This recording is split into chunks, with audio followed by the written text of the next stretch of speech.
Welcome to the Living to 100 Club podcast. Here's our host, Dr. Joseph Cassiani. Greetings to everyone joining us today for our podcast.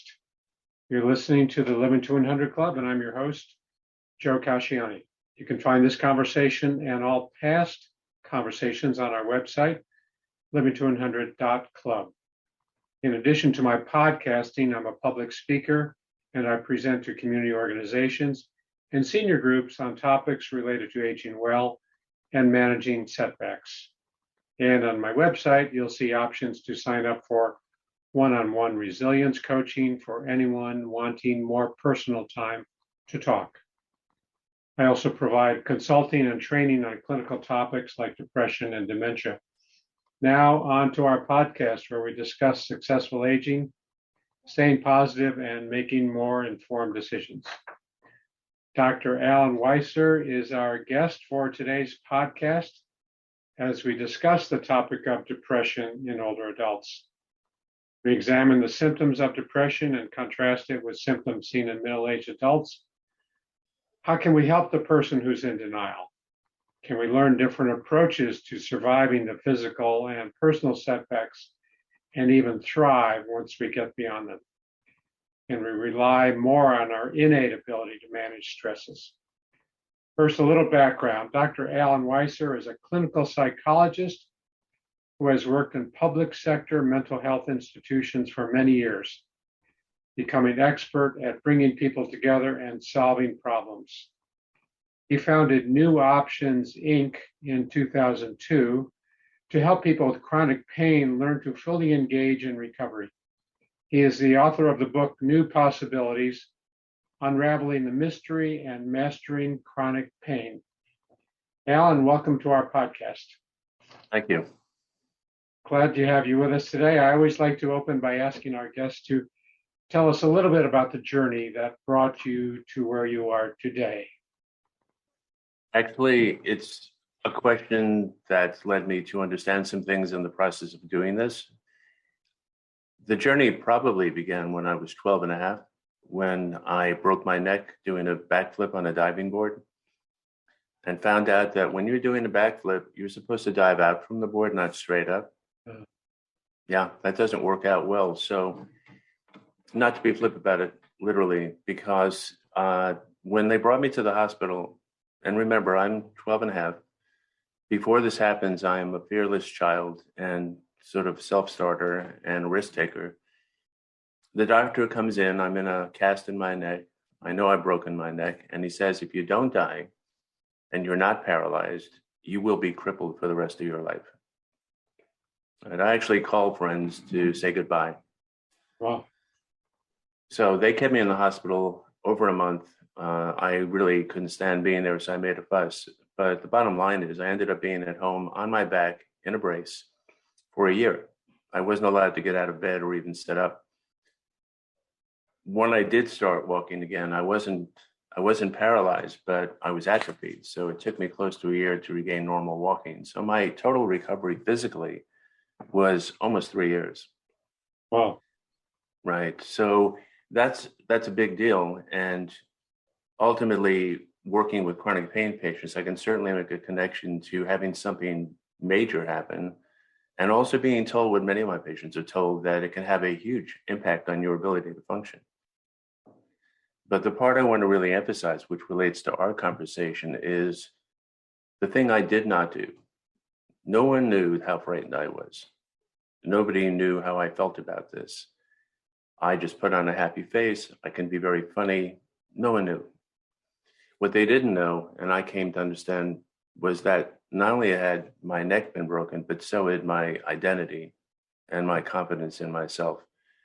That took years to work my way through. I almost flunked out of high school, which is really interesting considering I have 2 PhDs. Wow. So along the way in high school, and this is an important part of why I do the work I do, the person who started turning me around on this and helping me to understand how I'd really been impacted as a total person, not just physically, was my high school chemistry teacher, who noticed I was failing his course and came to me and said, like, why are you failing my course? And I go, like, why would you think I wouldn't? I'm not that smart. He goes, yes, you are. I go, no, I'm not.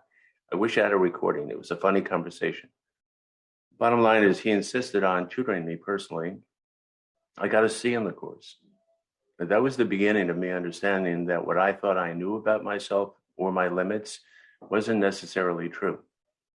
That experience of other people knowing me and recognizing this and getting past my defenses has been something that's happened over and over again through my life. I've been very fortunate. And that began the journey to healing in a total sense as a total person. So being who I am, by the time I got to college, I was really tired of this idea that I couldn't do any high impact or anything that could be physically impactful. I didn't do any sports in high school, but I decided I was going to find out, regardless of the risk. So what did I do? I signed up for judo and trampoline. Of course you do. Yeah, I know. I still remember that first throw. If you know much about judo, you get slammed to the ground a lot. And I remember that first throw thinking, I'm either going to do something god-awful to myself or make a point. I have not had a problem with my neck. And there's some interesting reasons why that happened. But point being, not that doctors are wrong, but too often doctors will pass sentence on a patient and say, learn to live with it. You're sort of stuck with it for the rest of your life. And that may be true, and it may be good counsel, but more often than not, it's not, for a lot of reasons, especially if you're only speaking to physical recovery. Yeah, that kind of prognosis can really shut us down, right? I mean, it takes away all of our belief in recovery and, striving and perseverance. So, yeah, that was an important pivotal conversation with your chemistry teacher, that's for sure. Yeah. And then other people in college and beyond that, when I went into the world, I started as a trial attorney. The whole idea of really being there for people, representing people who didn't feel powerful in any sense, weren't empowered. This has been something I've been working at since I was a kid. I've always been oriented towards helping people who can't help themselves. While I really enjoyed being that attorney and representing people who didn't have power, it ultimately turned out to be not what was really soul satisfying, which eventually led years later to me becoming a clinical psychologist. Mm-hmm. Along the way, I got involved very deeply in the martial arts. I'm still involved in the martial arts many years later. I intend to practice easily to 100, maybe past that. So for me, living to 100 already has that particular goal in mind, which I've been able to honor. Good. So when I got involved in clinical psychology, I think I'm very fortunate. Things happen in ways that are really interesting. I had to work in a state hospital in New York to do my internship. And in New York, where I come from, you can't practice as a psychologist until you have gotten your PhD. Well, I'd done my coursework, but I still had to finish the dissertation, which, as you know, can take a long time. So I did an internship in Bronx Psychiatric Center, which is part of Einstein Medical Center, teaching hospital, and didn't think I could work with people who were chronically mentally ill. I'd never been exposed to that before. It seemed overwhelming, but I spent that year on the training unit learning just exactly how to do that. So I stayed on, and I ended up staying in the hospital for 10 years and discovered all kinds of different ways that I could actually help people who are chronically mentally ill and institutionalized to recover. But I also learned that would be a combination of every modality. In the training unit, we all worked with the same theory about how to help the patient. We were all trained in a similar fashion. Didn't matter if you were a social worker, psychologist, psychiatrist, medical doctor, housekeeper. Everyone understood the basic approach. Everyone had their own part of it, and we all collectively put it together. With aging, just as with chronic pain, these are a team effort, right? This idea of it taking a community, well, those are two really good examples. Not that I think that anything that's difficult in life is something people can handle all by themselves. I used to believe that. Mm-hmm. I've kind of gotten over being, I don't really need anybody else's help.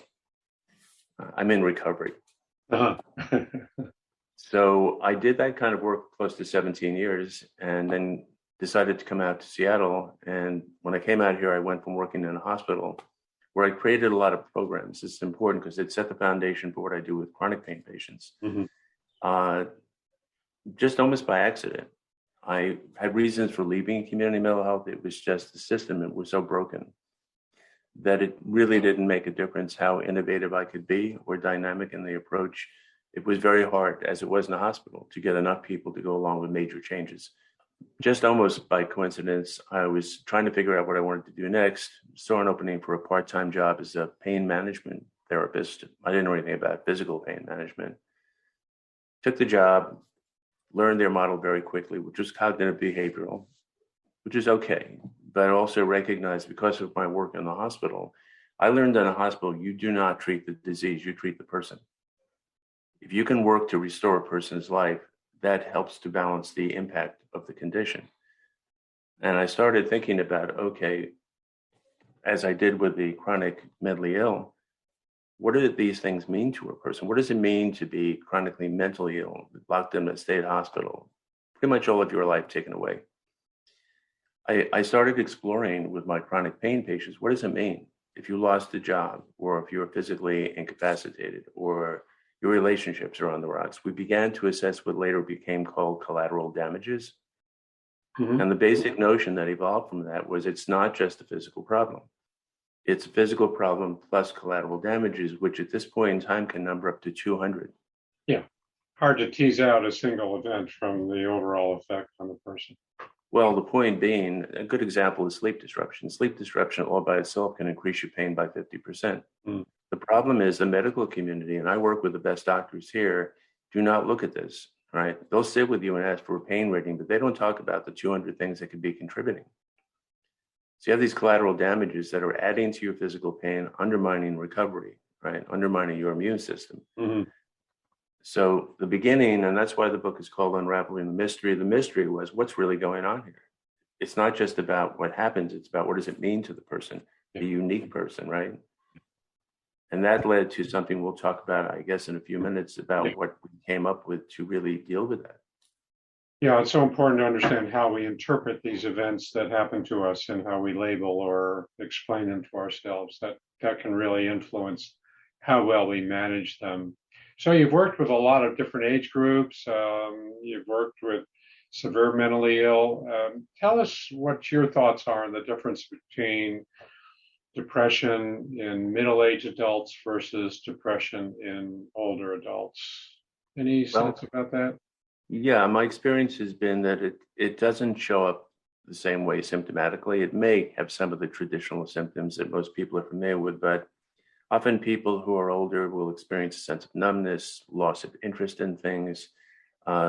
They shut down emotionally more and more. They tend to want to handle it themselves. People that are younger may be more inclined to seek treatment, older people not. So it's harder to recognize.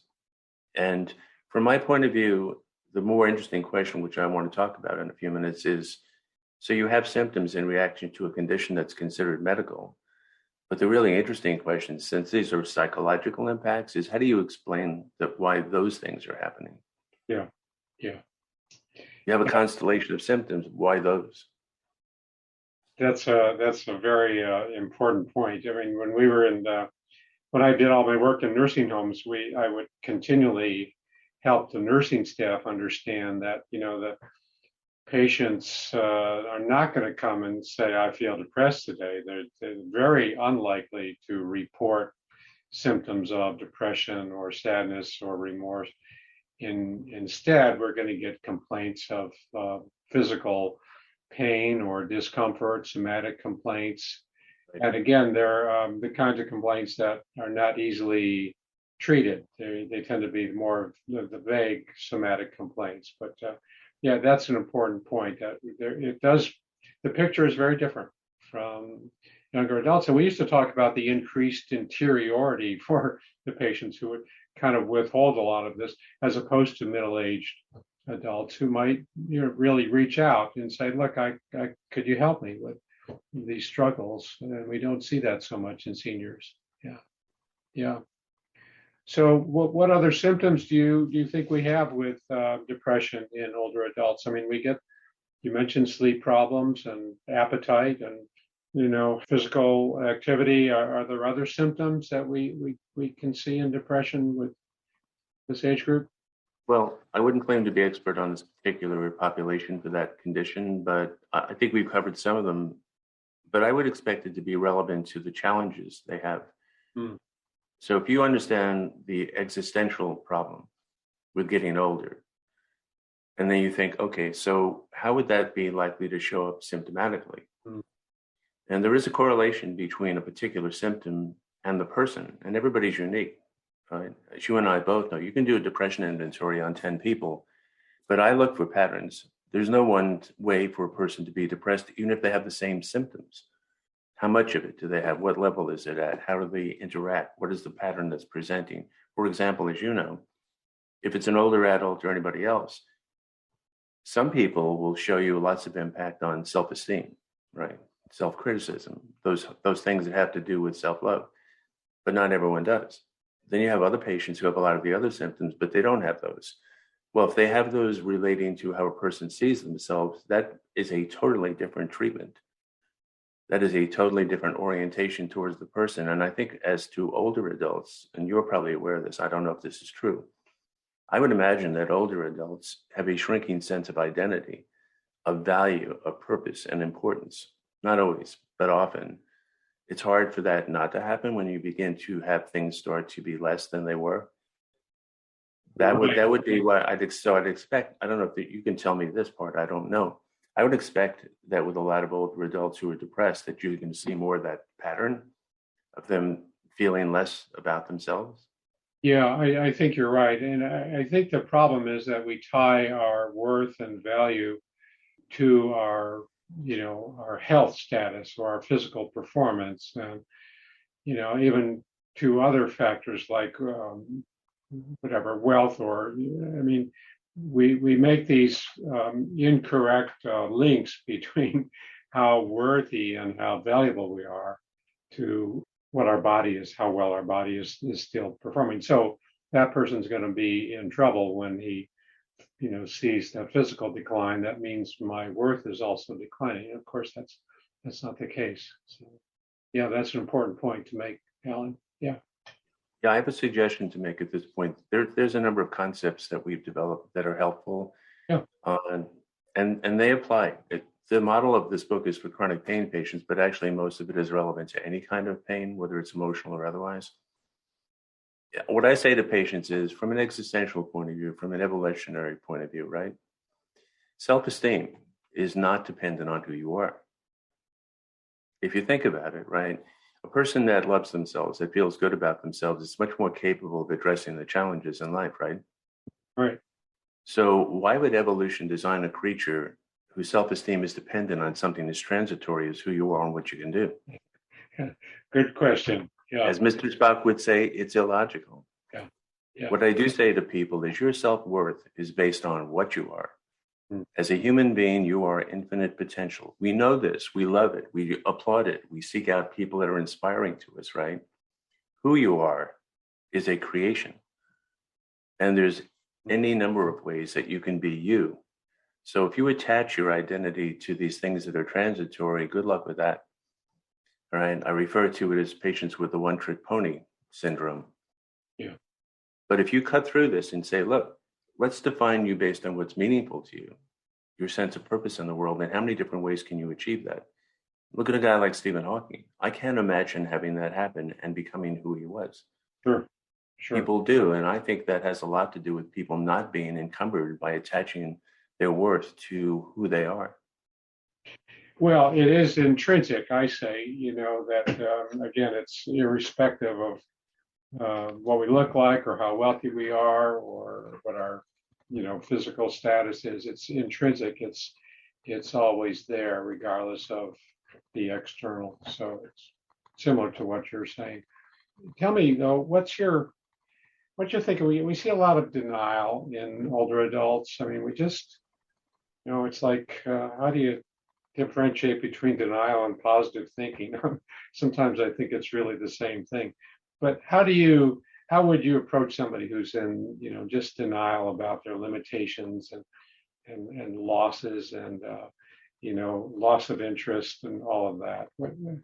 What's your... Well, for starters, with compassion and respect. Yeah.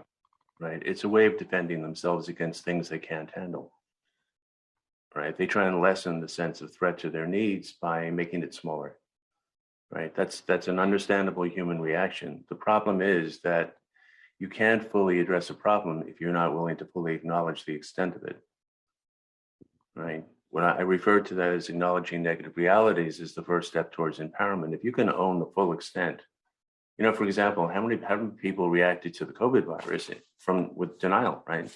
Sure. We don't need masks. It's not really happening. Not those people aren't dying. Go to the extremes into what you and I would probably refer to as delusional thinking. So I say to people, I understand. I get it. And I get why you don't want to know and don't want to have to deal with it. But if you don't, you're actually disempowering yourself. As frightening as it may be to acknowledge the truth will set you free. So that's one aspect of it, but I have respect for this. But what I think that I need to mention at this point is the way I consider what depression actually is. Okay. I don't relate to depression as a medical condition. Yeah, it's got a biological substrate, but with neuroplasticity, chicken or the egg. Genetic components, maybe so. And medications help.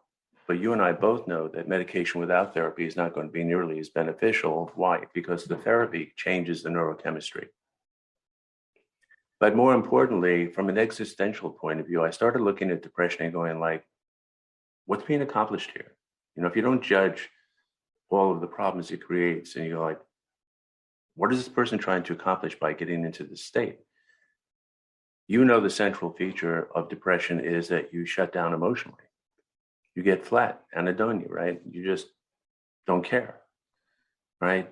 What I think depression is a coping mechanism. I think every mental health disorder is a coping mechanism that comes with terrible side effects.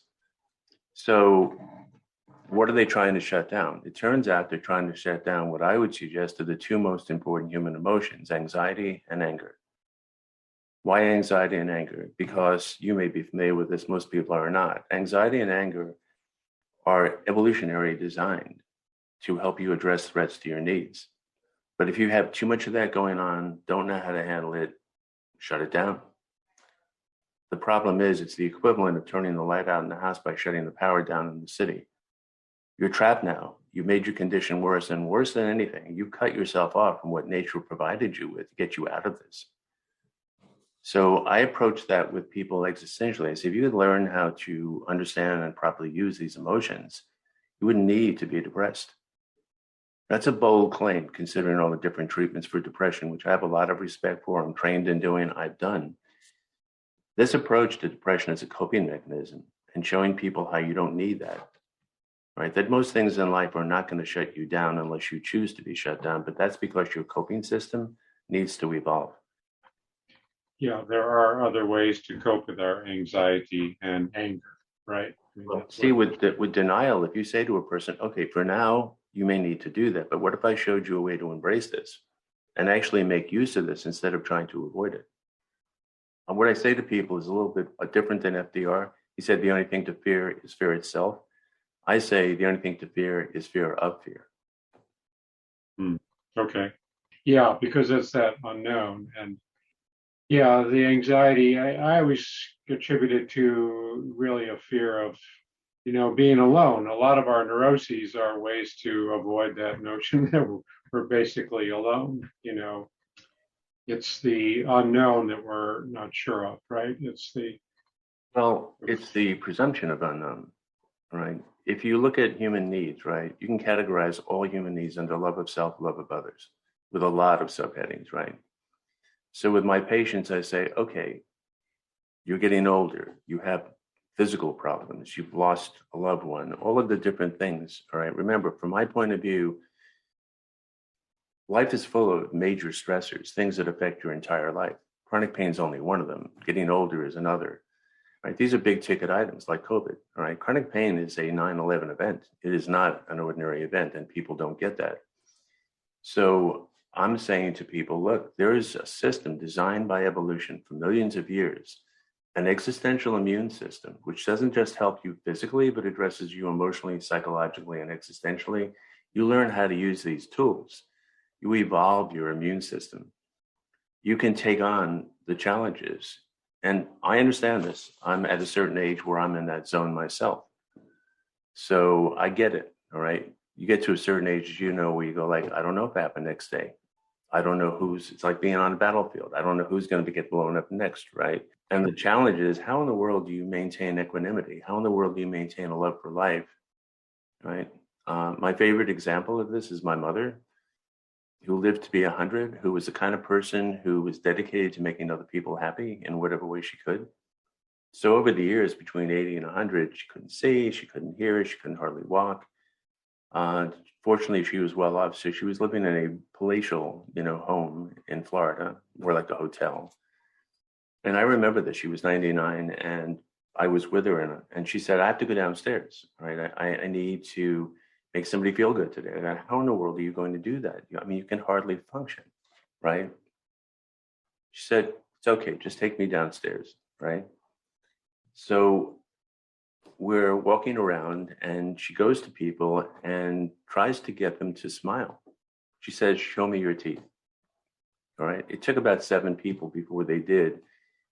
As soon as that person smiled, she said, "I'm good. My life still has meaning." That was her goal. She taught me a lesson about this, that there's always ways to demonstrate that what's meaningful to you in your life can happen if you're willing to adapt, if you're willing to change. If you don't get caught up in, you don't discriminate between the negative and the positive, everything's an opportunity.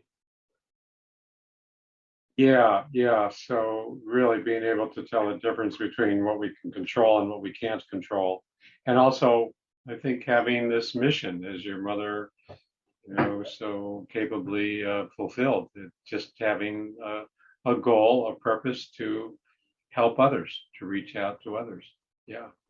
It's also the story of my life, and it's why I love martial arts, because martial arts is about, you don't know your limits. Yeah. Right. If you buy into the idea that you cannot, you're already finished. So a lot of other cultures, when you and I talk on the phone, we discuss this, but a lot of other cultures really don't experience depression like we do in Western society. What's your thinking there? Why are we maybe more vulnerable to this condition? There's so many different cultures, and I've worked with people from many other cultures. I was actually unofficially adopted by a Bedouin tribe, and that was really interesting years ago to kind of learn how people like that think about mental health issues. I spent time in Japan, so I sort of know the Japanese mentality. I work with a lot of Chinese patients, people from South America, Central America. A lot of it's culture. A lot of it is how people in those cultures learn to express or not express emotion. A lot of it depends on how they apply their thinking process. Everyone, no matter where they come from, is given the same basic tools: your feelings, your thoughts, right? All human experience ends in feelings and thoughts. But for all kinds of reasons, cultures are going to be different. In some cultures, you're likely to see this show up in physical symptomology: headaches, stomach upset, more of a somatic presentation. Because when I work with, I can't stereotype or generalize, but the Chinese patients I work with do not want to talk about this. It's supposed to be dealt with in the family. You don't talk about this. You don't share those emotions. Vulnerability. Japanese, I can tell you from working in Japanese systems for years in the martial arts, not expressing your feelings is considered a sign of honor. Right. So you have these different attitudes about vulnerability. You have these different orientations towards your feelings and the way you think about things. So I would expect it to, as I said earlier, show up with a different pattern. But what were we really talking about? If everything that, no matter how it shows up symptomatically, if it's all an attempt to shut down certain emotions, there's any number of ways you can do that. You focus on somatic stuff, then you're not thinking about what you're really frightened about, right? So I think that I would explain the difference by different ways to approach dealing with the same problem, something that people do not know how to handle. And it's culturally specific to how they would relate to dealing with it. Yeah, all right. So I like this topic of existential suffering as you describe it, and you've pictured, or you've put this picture together of another way to define or describe this condition. So tell me more about this existential suffering. What do you mean by this? It's a really wonderful question, because My orientation, I was classically trained. I went through 15 years of psychoanalysis. In my work in the hospital, that department was psychodynamic. So I've been trained in all these different approaches, but the parts that resonated most for me were systems orientation and an existential approach. And so if you want to look at what people are suffering with from an existential point of view, what that literally means is that everything that happens to you is not just happening to one part of you. It's happening to all of you, right? We don't walk around with only one zone of our life being activated. We are totally activated. So existential suffering is saying, yeah, you are having physical pain. That's one level of suffering, right? Then you're having some emotional pain in reaction to that's another level, psychological pain. But ultimately, the big question is my life still meaningful? Do I still have any purpose? Do I still have any value? What I mean by existential suffering is simply a better definition of what it really means to suffer. And so if you don't address all of those aspects of a person, if you don't take a holistic approach, you're not likely to have the same outcomes. A lot of it is our self-talk, though, right? I mean, what goes on in our head, and how we explain these events, how we interpret them, and how well we think we're going to recover from them. That's going to really color our ability to move forward, right? It's what goes on. It's true, but if you're familiar with, I'm sure you are familiar with reality testing. Sure. You can think whatever you want to think, but thinking is not nearly the cool tool people think it is, right? Because your thinking can be distorted by judgmental thinking, assumptions, rationalizations, magical thinking, right? Belief-based thinking.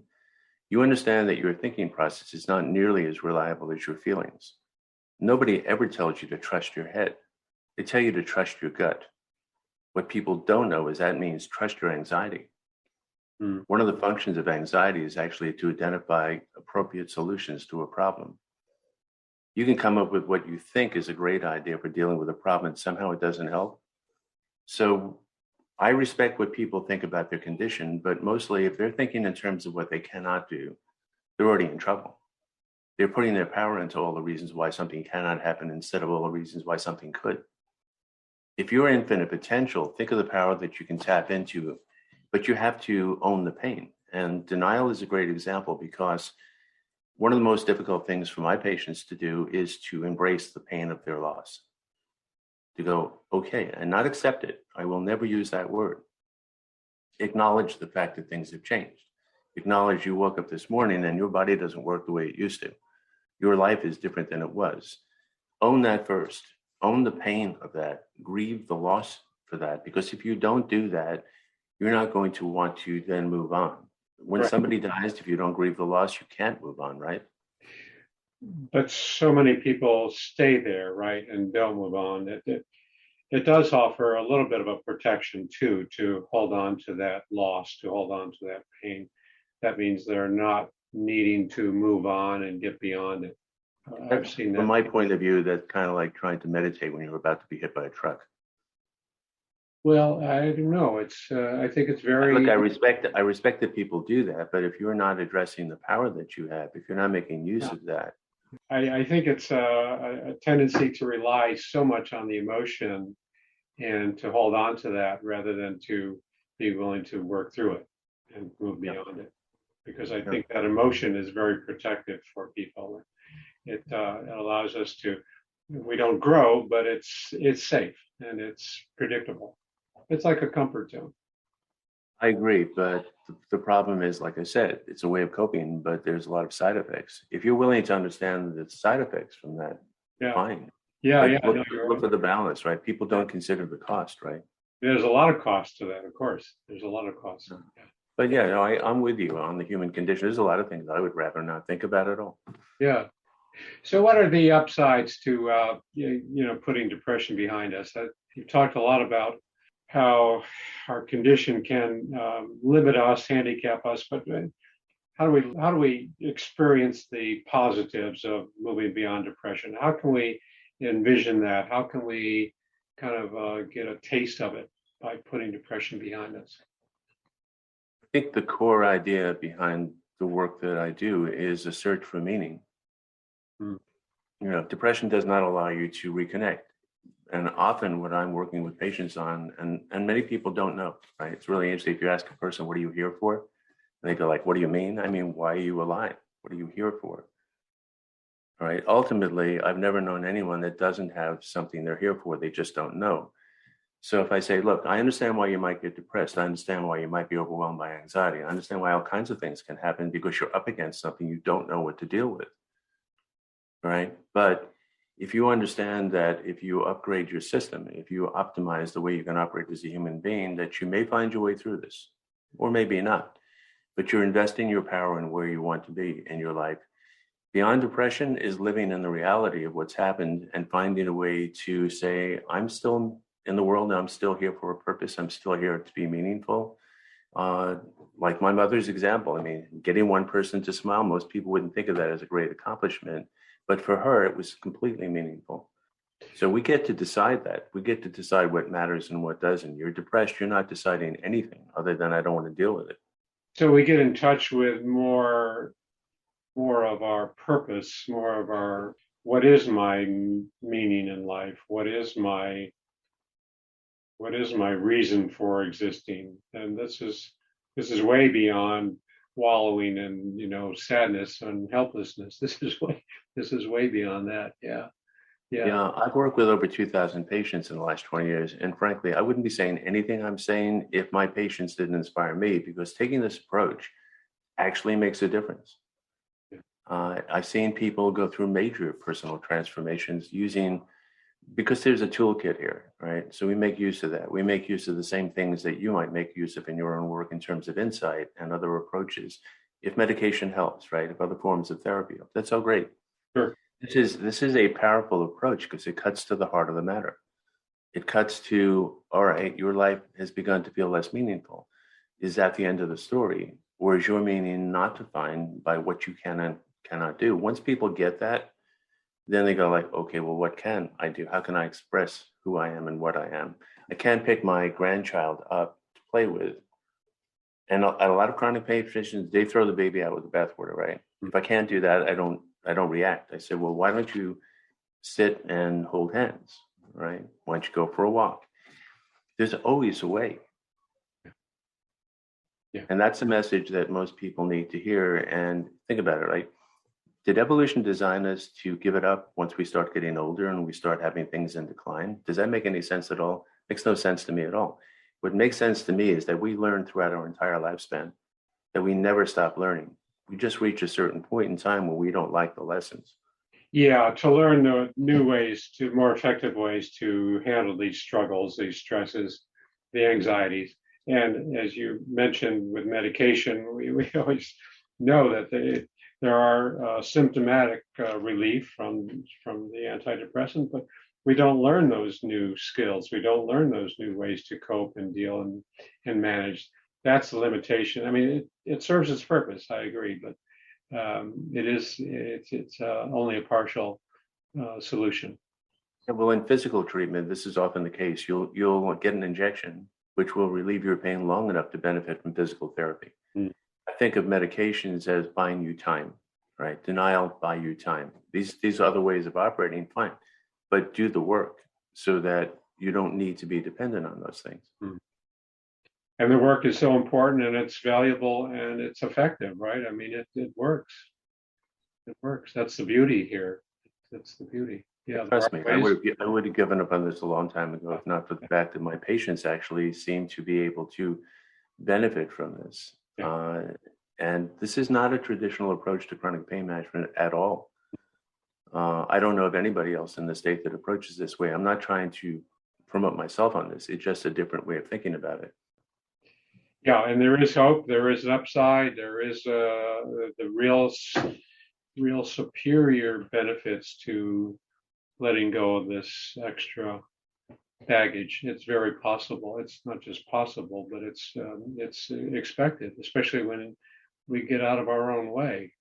Yeah. Or actually get into ourselves. Look, everybody's different. Everybody develops a way of coping and dealing with stress. There's no wrong way. But if we're designed for an optimal level of performance, I would want to find my way to that because that's where the power is. Yeah. One of the biggest barriers I see with my patients is that they find out the hard way that they don't actually love themselves and they never did. Love's conditional. And I work with a lot of very successful people, but it doesn't really matter. Ultimately, they can't figure out why, despite them having whatever they think they wanted, they still don't feel good about themselves. They run into something like chronic pain and they crash and burn, right? Because the system's not designed for it. Yeah, not much to build on there.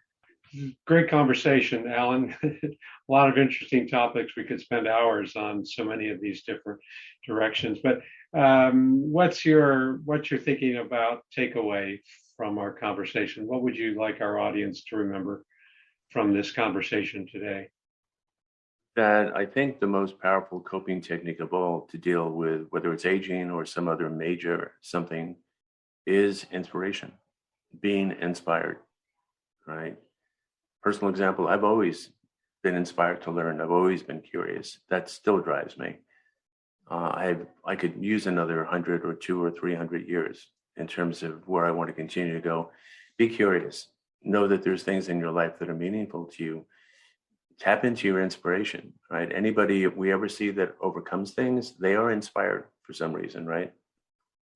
So I would like people, and not that people don't know this, but I don't know that they understand two things: inspiration and connectivity, right? Being able to connect to other people emotionally, being able to be part of other people, and inspiration will take you through almost anything life's got to challenge you with. Great. And understand that there are technologies that can take you to that, not just the one I use, but there are others. But if you think about the end goal, my end goal is to enjoy my life. And not everybody getting older gets depressed. It's not a natural thing to necessarily happen with aging.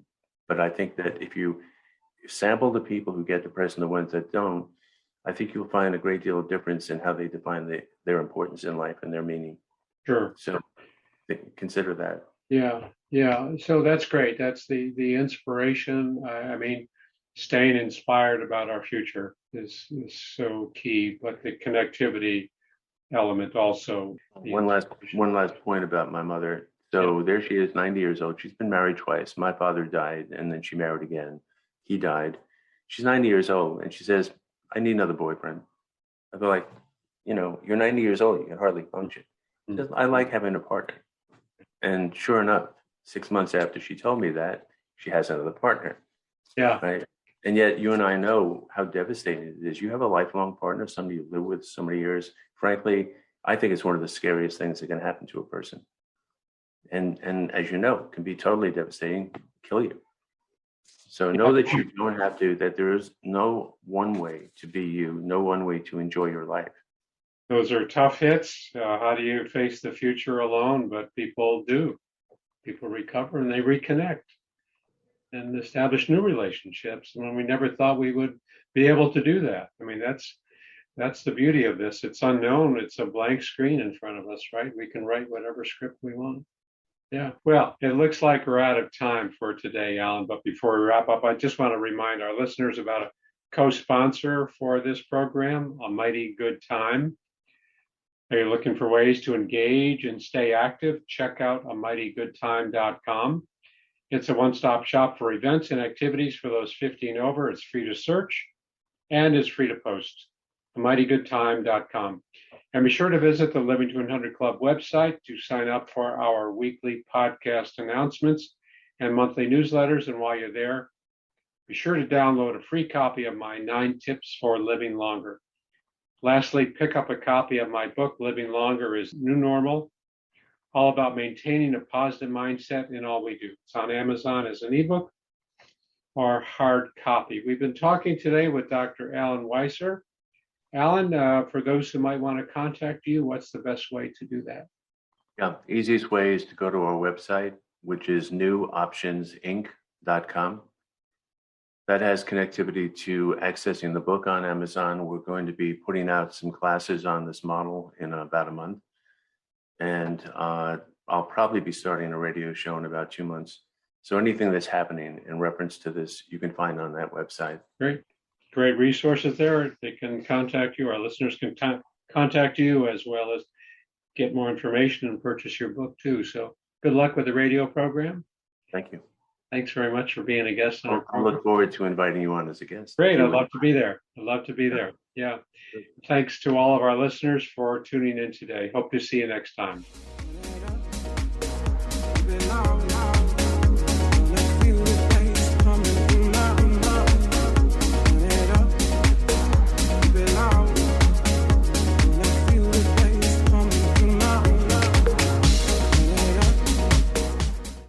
Hi, I'm Lori LeBay, and I wanted to tell you about Alzheimer's Speaks, which is another great podcast. You see, my own mother lived with dementia for 30 years, and I felt lost. Did you know every 3 seconds someone in the world is being diagnosed with dementia? Odds are it's going to hit your families too. We want to help you connect to services, products, tools, research, and stories so you can be prepared. Please subscribe to Alzheimer's Speaks on your favorite podcast platform.